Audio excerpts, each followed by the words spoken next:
You know, Artie mentioned that, that every time we have an opportunity to do this dinner, despite all of the opportunities that we have to speak together, this is absolutely, it is our favorite.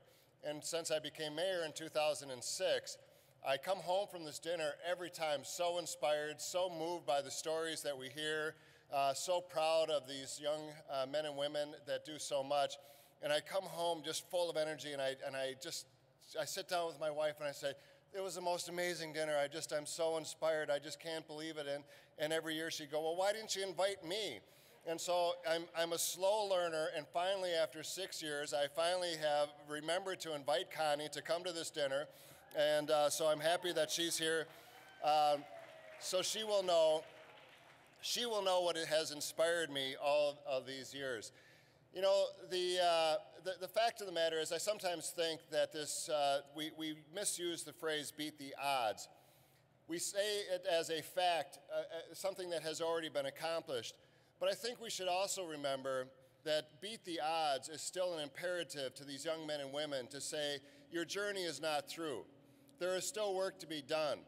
You have beat many odds so far. You have overcome many obstacles to date, but there are still many obstacles in your way. College is not a picnic.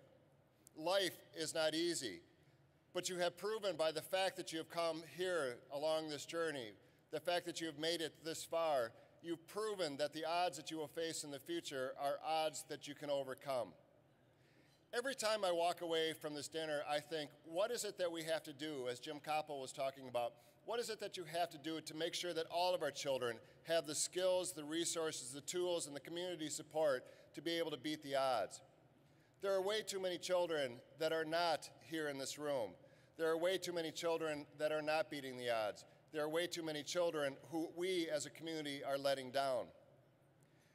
As Jim was talking about the Freedom Schools, and it was part of the dinner conversation that I had tonight, I was thinking back to a couple of years ago when I was in DC for the inaugural of President Barack Obama. And everywhere I went, there were people that were back there in '64. There were people that marched with Martin. There were people that stood alongside of him as he brought his crusade for basic human rights and dignity to the United States of America. And as I was talking with all these folks, I asked the question, what would Martin be marching for if he were alive today? I am absolutely convinced that Martin would be marching to close the achievement gap.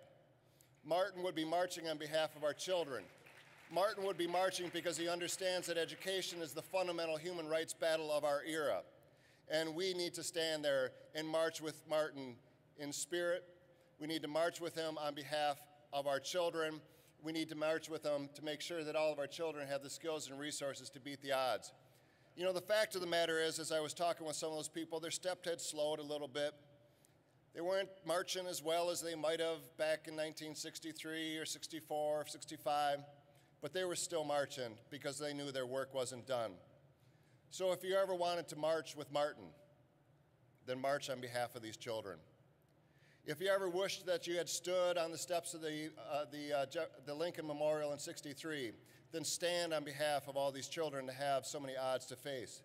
If you would have crossed the Edmund Pettus Bridge with Martin and others, then march with him today, march with him, and cross that bridge on behalf of these children.